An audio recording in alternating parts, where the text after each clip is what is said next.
नमस्कार साथियों, मुगल साम्राज्य के बारे में आज हम जानेंगे और दो वीडियो में हम इसको जानने की कोशिश करेंगे।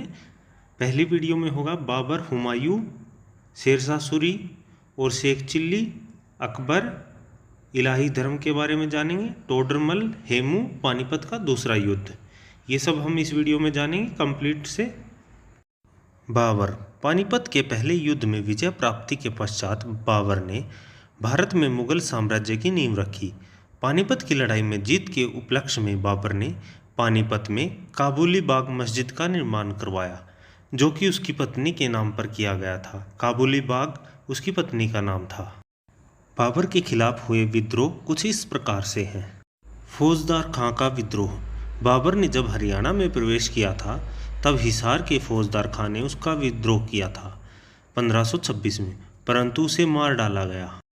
मेवात के शासक हसन खां का विद्रोह। 1527 में बाबर के विरुद्ध विद्रोह किया, परंतु वह हार गया। फलस्वरूप उसके साम्राज्य को मुगल साम्राज्य में मिला लिया गया। कैथल रियासत द्वारा सन 1530 में मोहन सिंह मंडार के नेतृत्व में बाबर का विद्रोह हुआ, परंतु वे बुरी तरह हार गए। हुमायूं।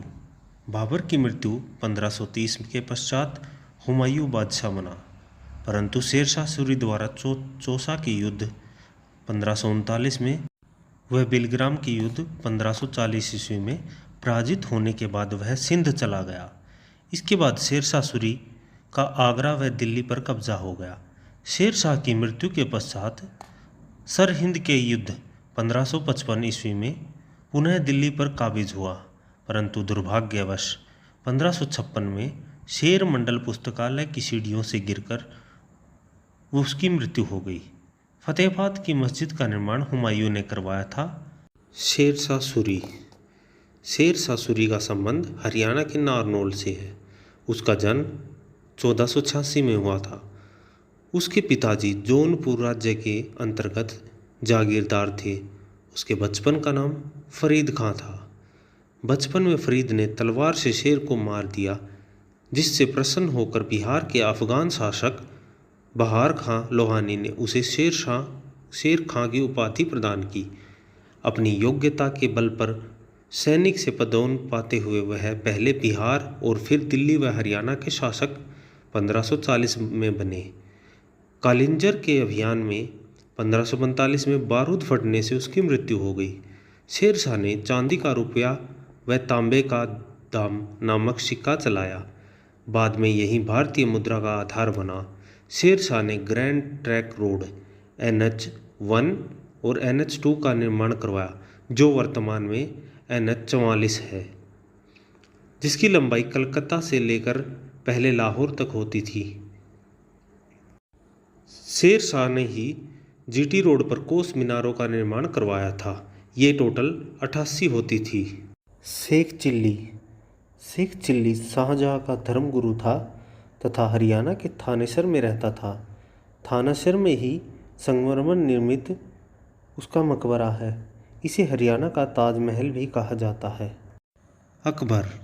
हुमायूं की मृत्यु के पश्चात 1556 में पंजाब के कलानौर में 13 वर्ष की आयु में बैरम खां के संरक्षण में अकबर का राज्याभिषेक हुआ। अकबर के दरबार में नवरत्न थे, जिनमें सबसे प्रसिद्ध बीरबल का संबंध हरियाणा के बुढ़िया यमुनानगर से था। बीरबल एक हिंदू था तथा उसका हिंदू नाम महेश दास था।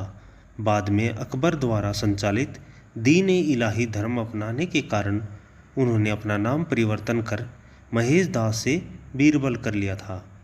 अकबर के एक अन्य दरबारी टोडरमल का संबंध राजस्थान के नीमराणा से था। टोडरमल को उसके द्वारा किए गए भू राजस्व प्रबंधन हेतु जाना जाता है। टोडरमल ने हरियाणा में दहशाला भू प्रबंधन पद्धति लागू की थी। इस पद्धति के अनुसार बैरानी भूमि से राजस्व वसूल नहीं किया जाता था व प्राकृतिक आपदा के समय भी लगान माफ कर दिया जाता था। उनकी यह पद्धति किसान हितैषी थी। हेमू। हेमू या हेमचंद्र विक्रमादित्य कुतुबपुर रेवाड़ी का बनिया था।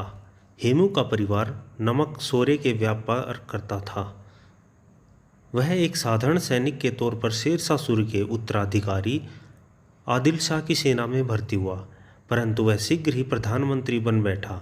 पहले वह रेवाड़ी का शासक बना और बाद में उसने 7 अक्टूबर 1556 में दिल्ली में शासन शून्यता हुमायूं की मृत्यु के पश्चात उसका लाभ उठाया और दिल्ली पर अपना अधिकार कर लिया। वह हिंदू साम्राज्य की नींव रखी। विक्रमादित्य की उपाधि धारण करने वाला वह 14वां व अंतिम शासक था। वह दिल्ली की गद्दी पर बैठने वाला अंतिम हिंदू शासक था। उसने अपने जीवन काल में 22 लड़ाइयाँ लड़ी थी और एक भी लड़ाई नहीं हारा था। तिब्बत का दूसरा युद्ध 15 नवंबर 1556। यह युद्ध अकबर व हेमू के मध्य लड़ा गया था। हेमू की जीत सुनिश्चित थी, परंतु दुर्भाग्यवश उसकी आंख में एक तीर लग गया। वह एक हाथी से नीचे गिर गया।